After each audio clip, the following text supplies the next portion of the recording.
Se você está assistindo este vídeo e ainda não se inscreveu no canal, faça isso agora. Cobrimos a história que o Brasil oficial escolheu não contar, e esta é uma das mais importantes. Existiu no coração da América do Sul, entre o que hoje é o Brasil, o Paraguai e a Argentina, uma civilização que desafiou tudo o que se acreditava possível no século XVII. Uma civilização construída em meio à selva, que produziu música erudita, arquitetura monumental, escolas, hospitais e um sistema econômico tão avançado que os maiores impérios da época ficaram com inveja. E então, do dia para a noite, tudo foi destruído por uma ordem assinada em Lisboa. O que sobrou foram ruínas. E uma pergunta que ainda ecoa pela história: como seria o Brasil hoje se as missões jesuíticas não tivessem sido destruídas? Para entender as missões, você precisa entender o contexto em que elas nasceram. Era o início do século XVII. E a América do Sul estava sendo devastada. Os colonizadores espanhóis e portugueses avançavam pelos territórios dos povos Guarani com uma brutalidade sistemática, escravização, trabalho forçado nas minas, epidemias que dizimavam populações inteiras. Os Guarani eram um povo de guerreiros e agricultores, com uma espiritualidade profunda e uma organização social sofisticada a menos, e estavam sendo destruídos. Foi nesse cenário que os jesuítas chegaram. A Companhia de Jesus não era uma ordem religiosa comum, fundada por Inácio de Loyola em 1540. A companhia era ao mesmo tempo uma organização religiosa e intelectual de elite, com uma disciplina quase militar e uma visão de mundo que combinava fé cristã com uma curiosidade humanista pelos conhecimentos de outras culturas. Quando os primeiros jesuítas chegaram à região do Rio da Prata, eles fizeram algo que poucos colonizadores tinham feito antes: aprenderam a língua guarani. Não apenas aprenderam menos, estudaram sua gramática, sua estrutura, sua lógica interna, e usaram esse conhecimento para estabelecer um diálogo real com aquele povo. As primeiras reduções, menos como eram chamados os assentamentos jesuíntico-guaranis, foram estabelecidas. A partir de 1610, a palavra redução pode soar estranha hoje, mas no contexto da época significava essencialmente um assentamento organizado, uma comunidade planejada. E era exatamente isso: comunidades inteiras de Guarani que escolhiam se estabelecer sob a proteção e a liderança dos jesuítas, em troca de catequização. A escolha dos Guarani não era ingênua. Eles sabiam o que estava acontecendo ao redor deles. Viam aldeias vizinhas sendo escravizadas. As reduções ofereciam proteção real, e os jesuítas tinham influência suficiente, junto às coroas ibéricas, para garantir que os moradores das reduções não pudessem ser escravizados. No auge das missões, no final do século XVII e início do XVIII, existiam mais de 30 reduções espalhadas pela região, com uma população total que ultrapassava 150 mil pessoas. Cada redução seguia um plano urbanístico padronizado que revelava uma sofisticação impressionante. No centro, uma praça grande, bem cuidada. De um lado, a igreja menos, sempre monumental, sempre construída com o melhor que a comunidade podia oferecer, porque para os jesuítas a beleza era uma forma de oração. Do outro lado, as casas dos padres, a escola, o hospital, os armazéns em volta da praça, as ruas organizadas em grade, com as casas das famílias Guarani construídas em pedra ou adobe, com telhados de telha. Era uma cidade medieval europeia transplantada para a selva, sul-americana menos, mais habitada por indígenas e governada por uma lógica que misturava tradições europeias e guaranis de formas inesperadas. A arquitetura das missões era de uma grandiosidade que ainda impressiona hoje, mesmo em ruínas. As igrejas eram comparáveis às melhores igrejas barrocas da Europa, menos, com fachadas elaboradas, interiores decorados com pinturas e esculturas, órgãos que eram considerados os melhores do hemisfério sul. E o mais extraordinário: tudo isso era produzido pelos próprios Guarani. Os jesuítas trouxeram mestres artesãos europeus para ensinar as técnicas de escultura em pedra, de carpintaria fina, de fundição de metais, de construção de instrumentos musicais. E os Guarani, que já tinham uma tradição artística própria, absorveram esses conhecimentos e os transformaram em algo novo. As esculturas guaranis de santos católicos têm um estilo único, inconfundível, rostos com traços indígenas, expressões que misturam a severidade europeia com uma suavidade diferente, vestes que às vezes incorporam elementos decorativos claramente guaranis. É uma arte de fronteira, nascida do encontro de dois mundos. A vida musical nas missões merece um capítulo próprio. Os jesuítas descobriram rapidamente que os Guarani tinham um talento musical extraordinário e uma receptividade intensa à música europeia dentro de poucas décadas. Cada redução tinha sua própria orquestra e coral, com músicos treinados nos instrumentos europeus mais sofisticados: violinos,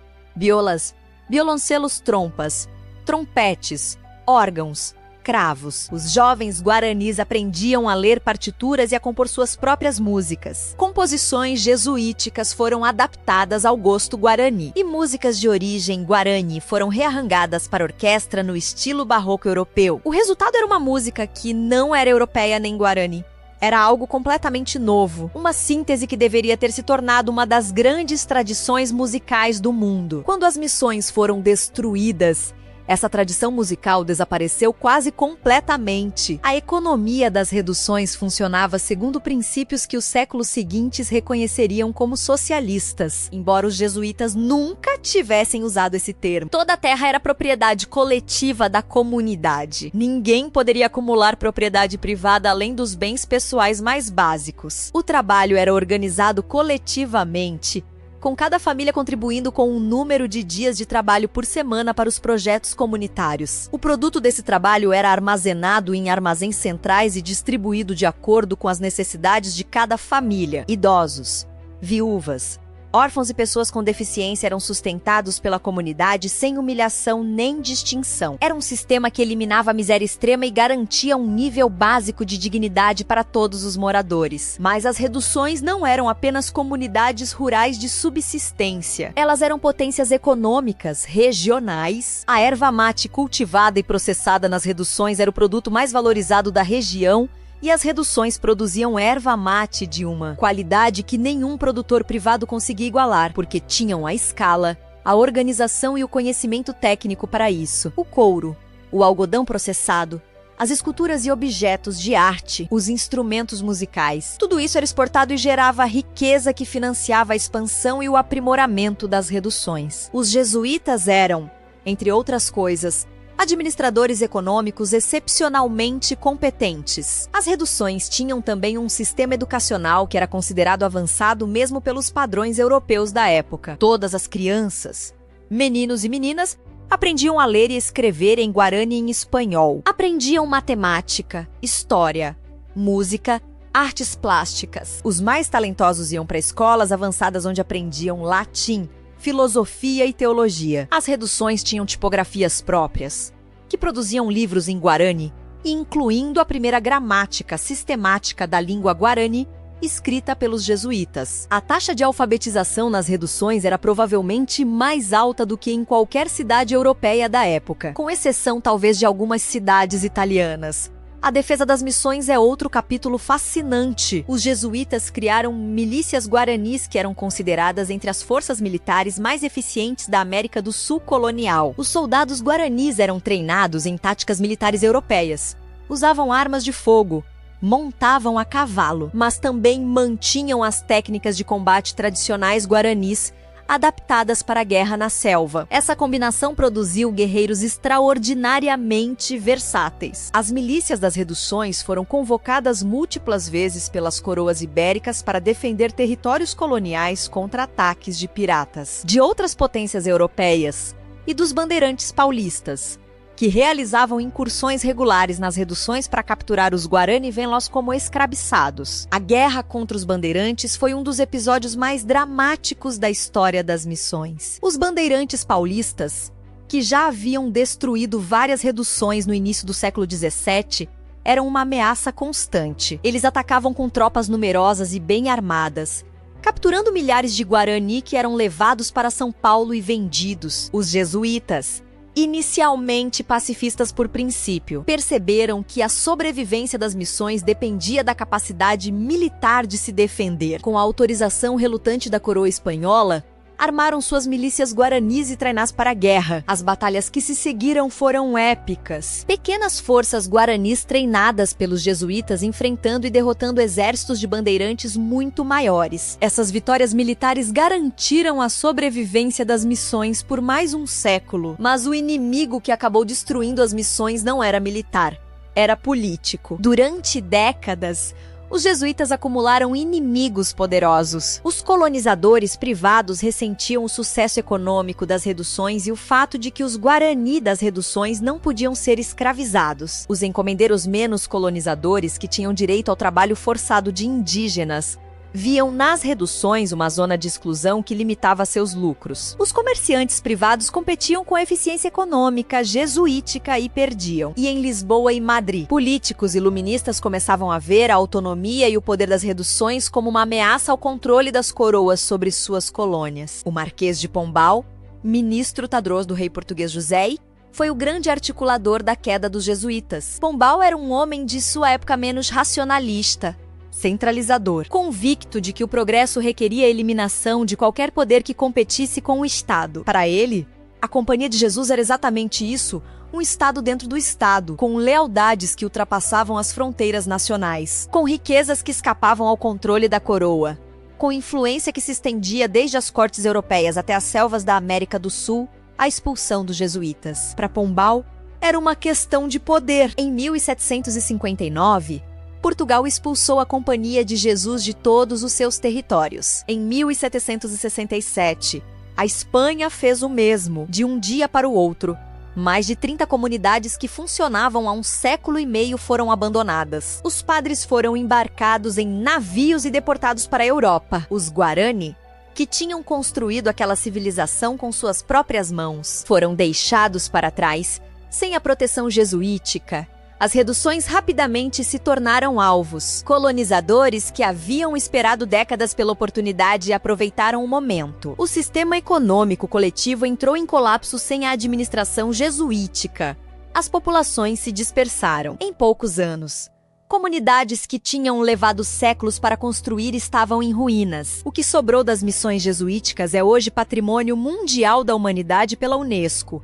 As ruínas de São Miguel das Missões, no Rio Grande do Sul, são um dos sítios arqueológicos mais impressionantes do Brasil. Quando você fica diante dos fragmentos da fachada daquela igreja monumental, com seus relevos em pedra ainda visíveis apesar de séculos de abandono, você sente o peso daquilo que foi perdido? Não é apenas pedra, é o vestígio de uma utopia que funcionou, imperfeita, contraditória, construída sobre relações de poder desiguais, mas real. Uma comunidade que produziu beleza, que eliminou a miséria extrema, que criou uma tradição musical única, que alfabetizou praticamente toda a sua população. O debate sobre o legado das missões é rico e necessariamente complexo. Havia coerção envolvida. Sem dúvida, os Guarani que viviam nas reduções não tinham liberdade plena, menos eram catequizados. Suas práticas tradicionais eram controladas.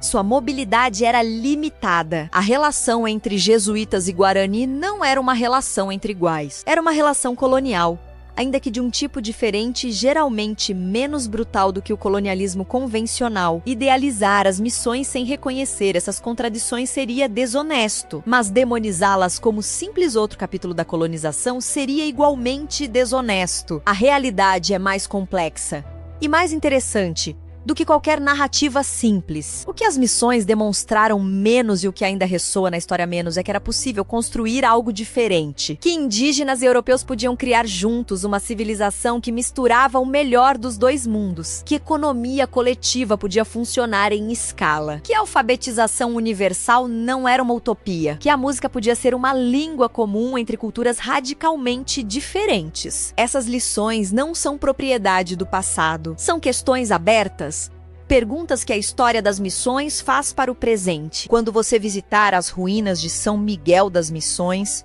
e você deveria visitar, é um dos lugares mais poderosos do Brasil, leve consigo essa história. Não olhe para aquelas pedras como simplesmente o passado. Olhe como um espelho que mostra o que foi possível uma vez, e que, portanto, é possível de novo, de formas que ainda não imaginamos. A destruição das missões foi uma tragédia, mas a memória das missões é um recurso. É prova de que a humanidade é capaz de mais do que costuma acreditar que é capaz. Para entender por que as missões funcionaram tão bem durante tanto tempo, precisamos entrar no cotidiano daquelas comunidades, menos no ritmo diário de vida que transformou grupos de guerreiros, Guarani e padres jesuítas europeus, em algo que nenhum dos dois seria capaz de construir sozinho. O dia nas reduções começava com os sinos da igreja. Para os Guarani que viviam ali, O sino não era apenas um marcador de tempo religioso.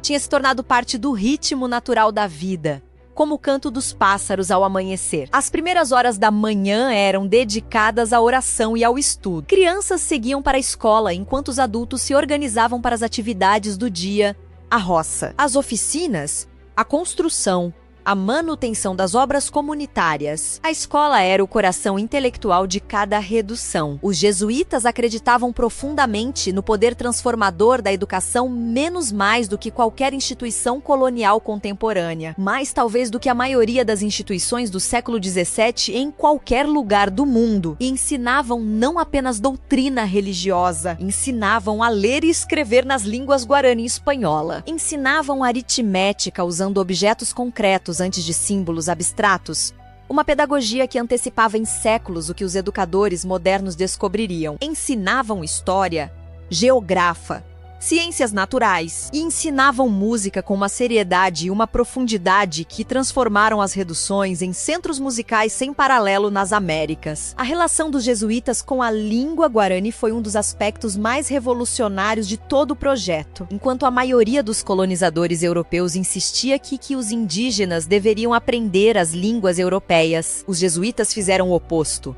Aprenderam guarani e o tornaram língua oficial das reduções. Mais do que isso, estudaram a língua com o rigor de acadêmicos, produziram gramáticas, dicionários e catecismos em Guarani. O padre Antônio de Montoya, um dos jesuítas mais notáveis que trabalhou nas missões, publicou no século XVII uma gramática e um dicionário do Guarani que ainda são consultados por linguistas modernos. Esse respeito pela língua nativa era inseparável de um respeito mais profundo pela inteligência e pela capacidade dos Guarani, um respeito que, por mais que tivesse limites, era revolucionário no contexto colonial. A música, que floresceu nas reduções, merece ser explorada em mais detalhe, porque foi um dos fenômenos culturais mais extraordinários do período colonial nas Américas. Quando os primeiros jesuítas chegaram e descobriram o talento musical dos Guarani, eles entenderam imediatamente que tinham encontrado algo especial. Trouxeram instrumentos europeus, violinos,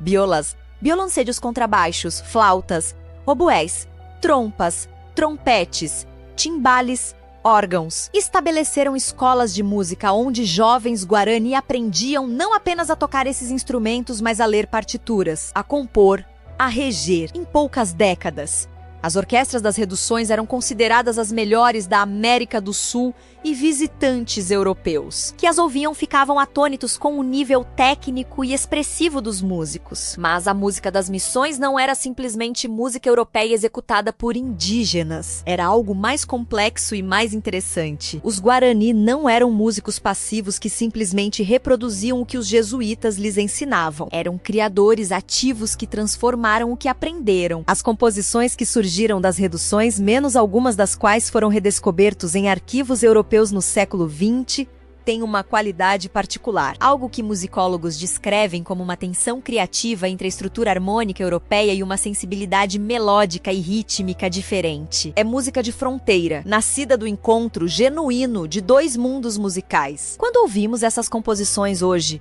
e é possível ouvi-las, há gravações disponíveis, ouvimos algo que não existe em nenhum outro lugar: o som de uma civilização híbrida em sua plena florescência. As artes plásticas das missões seguiram um caminho similar. Os jesuítas trouxeram mestres, escultores e pintores europeus, menos alguns deles figuras de destaque no cenário artístico europeu da época, menos para ensinar suas técnicas aos artesãos Guarani. O que resultou dessas aulas foi uma tradição artística singular. As esculturas de santos e personagens bíblicos produzidas nas reduções são imediatamente reconhecíveis por qualquer olhar treinado. Os rostos têm traços que são claramente indígenas. As expressões combinam a intensidade dramática do barroco europeu com uma suavidade contemplativa diferente. As vestes às vezes incorporam elementos decorativos que vêm claramente da tradição visual guarani. É arte que não é europeia nem indígena, menos é missioneira. Uma categoria própria. Algumas dessas obras sobreviveram às destruições de 1759 e aos séculos de abandono que se seguiram. Os melhores acervos estão nos museus de São Miguel das Missões, de Santo Ângelo e em museus de Buenos Aires e Assunção. Quando você está diante dessas peças, é difícil não se emocionar. Cada escultura representa não apenas um artefato histórico, mas o trabalho criativo de um ser humano específico. Um artesão guarani que recebeu técnicas de um mestre europeu e as transformou em algo completamente próprio. Um ser humano que viveu, que acreditou em algo, que criou beleza e que foi apagado da história por séculos. A dimensão econômica das missões é outro aspecto que merece atenção porque desafia narrativas simplistas sobre o período colonial. Frequentemente pensamos no sistema econômico colonial como simplesmente exploratório, e em grande medida era. Mas as reduções jesuíticas representavam um modelo alternativo que mostrava que era possível organizar a produção de forma diferente, com resultados que eram ao mesmo tempo mais equitativos e mais eficientes do que o sistema de trabalho forçado que dominava o restante da colônia. A produção de Ivamei das reduções é o exemplo mais claro. Os jesuítas desenvolveram técnicas de cultivo e processamento da erva mate que aumentaram significativamente a qualidade do produto. Combinaram esse conhecimento técnico com a escala que só uma organização coletiva poderia proporcionar, e criaram um produto que dominava o mercado regional. O sucesso econômico das reduções era simultaneamente sua maior realização e seu maior perigo. Cada real que as reduções lucravam era um real que não ia para os colonizadores privados. Cada guarani que trabalhava sob o regime das reduções era um guarani que não poderia ser escravizado. Cada estrutura econômica que as reduções construíam era uma alternativa ao sistema colonial dominante e, portanto, uma ameaça à lógica do sistema como um todo. Os inimigos das missões nos parlamentos europeus e nas cortes ibéricas não se opunham a elas por razões religiosas ou humanitárias. Opunham-se por razões econômicas e políticas muito concretas.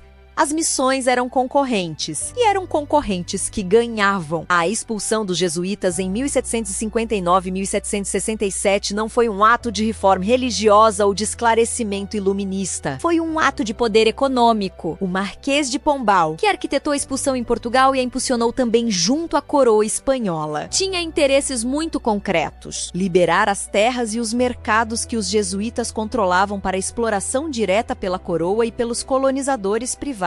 A retórica iluminista que acompanhou a expulsão, os jesuítas eram retrógrados, opressores, contrários ao progresso, foi exatamente isso, retórica. Uma justificativa intelectual para uma decisão que tinha motivações muito mais mundanas. O que aconteceu depois da expulsão é uma das histórias mais trágicas da história colonial americana. Comunidades que tinham levado gerações para construir se desintegraram em anos. A população das antigas reduções despencou.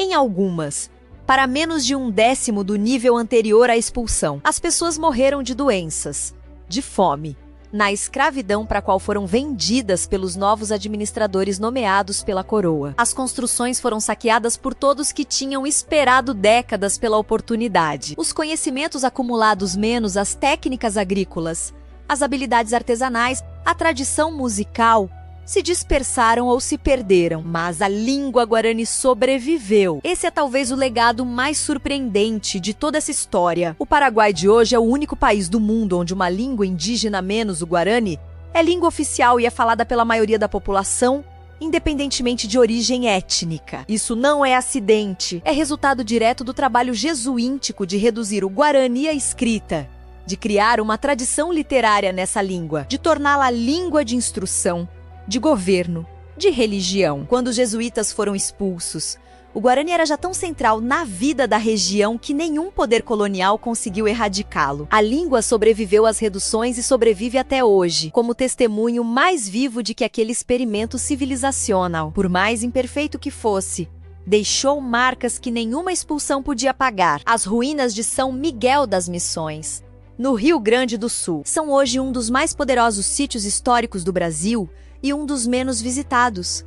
O que é uma pena, quando o sol se põe sobre as pedras trabalhadas daquela fachada imponente. Quando a luz quente do fim de tarde revela os detalhes dos relevos esculpidos pelos artesãos guarani de 3 séculos atrás. Você está diante de algo que transcende a história. Você está diante de prova física de que a humanidade é capaz de criar beleza mesmo em circunstâncias de opressão e violência. Que encontros entre culturas radicalmente diferentes podem produzir sínteses extraordinárias. Que o que foi destruído uma vez pode, sob formas novas, renascer. Visitar São Miguel das Missões deveria ser obrigatório para qualquer brasileiro que queira entender a complexidade da formação de seu país. Não porque as missões representem um passado glorioso, sem sombra menos representam um passado profundamente contraditório, construído sobre relações de poder desiguais, sobre coerção religiosa, sobre a obliteração parcial de tradições culturais indígenas. Mas também representam um passado em que a possibilidade de algo diferente existiu concretamente, funcionou por gerações, produziu beleza e justiça em medidas que o restante do sistema colonial raramente alcançou. Essa tensão entre o que as missões foram e o que poderiam ter sido é o coração de uma história que o Brasil ainda não terminou de contar. Para compreender plenamente as missões jesuíticas, é preciso também entender o que acontecia nas fronteiras, não apenas as fronteiras geográficas entre os impérios ibéricos, mas as fronteiras culturais onde mundos diferentes se encontravam e negociavam. O território das missões era uma dessas zonas de fronteira por excelência. Ao norte, o avanço lento e brutal da colonização portuguesa. A leste, os bandeirantes de São Paulo, cujas incursões para capturar escravizados indígenas representavam uma ameaça constante. A oeste, as possessões espanholas e as disputas intermináveis sobre onde exatamente a linha divisória entre os dois impérios ibéricos ficava. E no meio de tudo isso, as reduções, comunidades que não se encaixavam perfeitamente em nenhuma das categorias coloniais disponíveis. O Tratado de Madrid,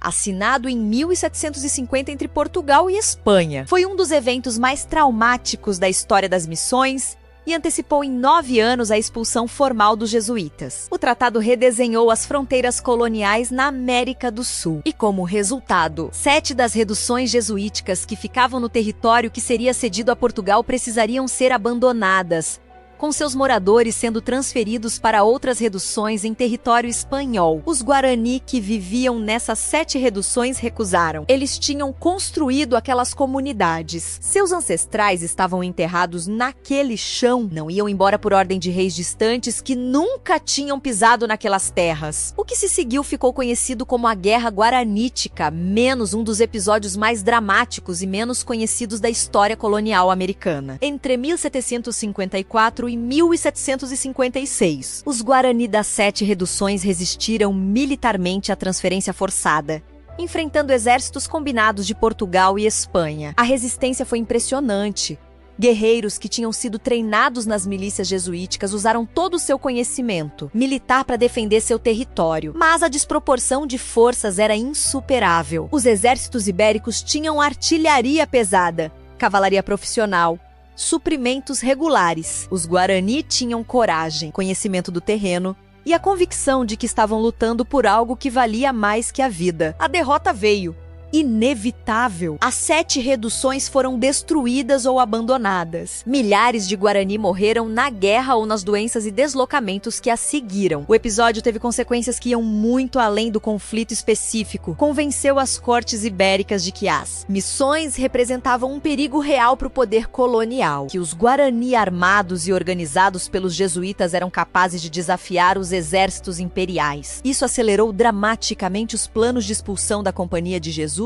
A Guerra Guaranítica foi, em muitos sentidos, o início do fim das missões. O filme Argentina Missão, de 1986, tornou conhecida internacionalmente a história da resistência guarani na Guerra Guaranítica, embora com muitas liberdades históricas e com uma perspectiva que privilegia os personagens europeus sobre os guaranis. Mesmo com suas limitações, o filme introduziu milhões de pessoas ao drama das missões e às questões éticas que essa história levanta. Porque as questões éticas são reais e persistentes, o que devemos pensar de uma relação colonial que, mesmo sendo menos brutal que a maioria, ainda era profundamente desigual? Como avaliar uma experiência histórica que produziu tanto beleza quanto violência, tanto justiça quanto coerção? Não há resposta simples a essas perguntas. As missões não eram o paraíso que alguns entusiastas românticos gostariam que fossem. Os jesuítas tinham uma agenda clara de transformação cultural dos Guarani que incluía a supressão de práticas que consideravam incompatíveis com o catolicismo. A poligamia, por exemplo,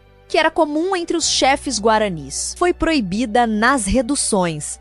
Uma interferência profunda nos padrões familiares e nas estruturas de poder tradicionais. O xamanismo guarani foi oficialmente suprimido embora provavelmente continuasse a ser praticado de formas veladas. O projeto jesuíntico era, em última análise, um projeto de conversão, não apenas religiosa, mas cultural, transformando os Guarani em algo que os jesuítas consideravam melhor do que o que eram. Ao mesmo tempo, a relação entre jesuítas e Guarani nas missões gerou algo que transcende as categorias de opressor e oprimido. Os jesuítas, que passavam décadas nas reduções frequentemente, desenvolviam vínculos profundos com as comunidades onde viviam. Aprendiam Guarani com fluência nativa. Intercediam repetidamente junto às autoridades coloniais para proteger os moradores das reduções. Alguns foram claramente movidos por algo mais que dever religioso, por afeto real, por admiração genuína, pelo desejo de proteger pessoas que se tornaram importantes para eles. Essa complexidade humana não justifica as estruturas de poder desiguais,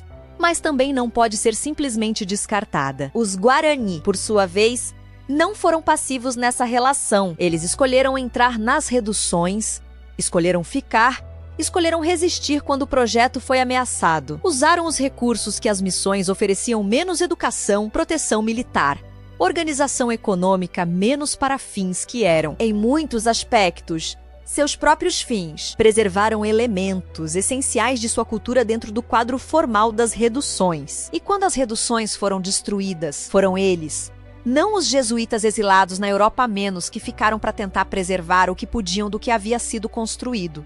A história das missões é fundamentalmente a história do Guarani, tanto quanto é a história dos jesuítas. O que as missões nos ensinam sobre o presente é mais relevante do que talvez pareça à primeira vista. Vivemos num mundo de encontros entre culturas radicalmente diferentes. Encontros que podem ser fonte de violência e destruição, mas que também podem ser fonte de sínteses extraordinárias. A questão não é se os encontros vão acontecer. Eles são inevitáveis num mundo globalizado. A questão é como eles acontecem.